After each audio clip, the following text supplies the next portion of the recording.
So ngayon mga boss, dito naman tayo kay ABS Pro. Ito na po yung buong gamit ni ABS Pro.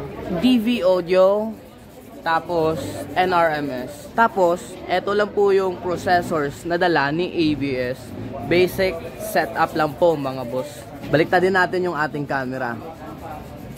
Ito mga boss, ito lang po yung gamit ni ABS Pro. Lahat rain. Tapos drive rack. Tatlong drive rack. Tapos may DAS na mixer. Ang haba at ang laki mga boss. Ito yung amplifier natin. Tapos gusto kong ipakilala sa inyo, Engineer Ryan. Ayan. Tapos mga kaibigan natin sa Soltera. Content. Thank you for the ice cream. Thank you for the ice cream. Thank you for the ice cream. Hanggang dito yung kakulitan nyo, dinala nyo pa no, sa Cebu. Mga boss, bukas available Ilonggo Paupas floating line. So limited lang yung dala natin. Puntahan po ninyo Ilonggo Paupas floating line. So mga boss, bumaba tayo para mas maganda yung video natin. Kasi napakalapit natin kung nasa taas tayo no. Ayan yung kabuuang gamit ni ABS Pro. Tapos sa harap namin yung makukulit na crew ni Salt. Ito yung buong console ni Miles Disco Mobile. Abi ko sinway gay ka man, gano'n ka di spike. Okay lang na pre? Okay lang, ayos. DJJC. Damo di pagkaon karon no. Binisaya, sige ba? Sample ba? Si daghan ring pagkaon ron no. Kaon na sad. Ano? Ito yung mga katabi ni ABS mga boss. Yan, Valerie. Tapos si Blazer Miles. Tapos katabi naman ni Miles si Wamar, 7Cs, and so on. Makikita nyo mga boss si ABS yung may pinaka iba na mid-high sa lahat. Lapitan natin yung nameplate niya. Yun no.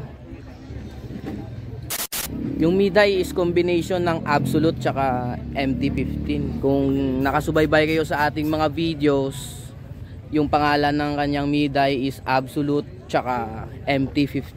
Ayan, combination mga boss. So mga boss, friendly reminder sa mga pupunta bukas para manood ng bakbakan sa Carmen. Huwag po ninyong kalimutang magdala ng payong at saka ng maraming tubig kasi nasa open field po tayo. So asahan natin na wala tayong mapapasilungan no? Kaya magbaon po tayo ng payong at saka ng maraming tubig. Di ba to? Ayos? Ayos.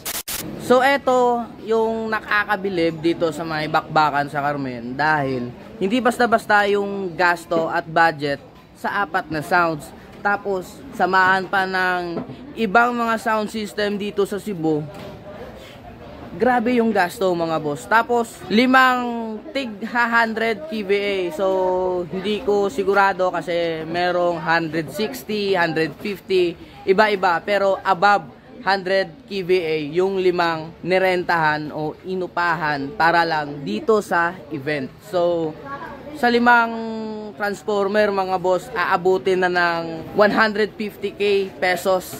So plus pa yung expenses sa mga sound system, sa pagkain. Ito talaga yung yung isa sa mga history na paupas dito sa Carmen, Cebu. So patuloy lang natin suportahan yung mga ganitong kalalaking event kasi hindi basta-basta yung gasto. Tapos eto pa, sa experience ho natin sa mga last event natin o sa mga previous event natin na iba po yung bayad sa consumption sa kuryente at sa transformer. So halimbawa, meron tayong kontador. So sa dami ng sound system natin dito, buong araw yung bugbugan at tugtugan. So aabutin yan ng 50k. Grabe yung gasto. Sa apat na sound siguro around 150 to 200k yung budget sa apat na sound mula sa Iloilo, mula kay ABS, 7Cs, Big Daddy, NYK.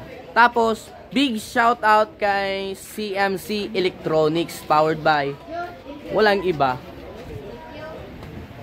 DV Audio. Okay, hanggang dito lang yung ating vlog at pupuntahan natin yung ibang sounds tapos sila naman yung gagawin natin ng vlog. Okay? No hate, upas lang.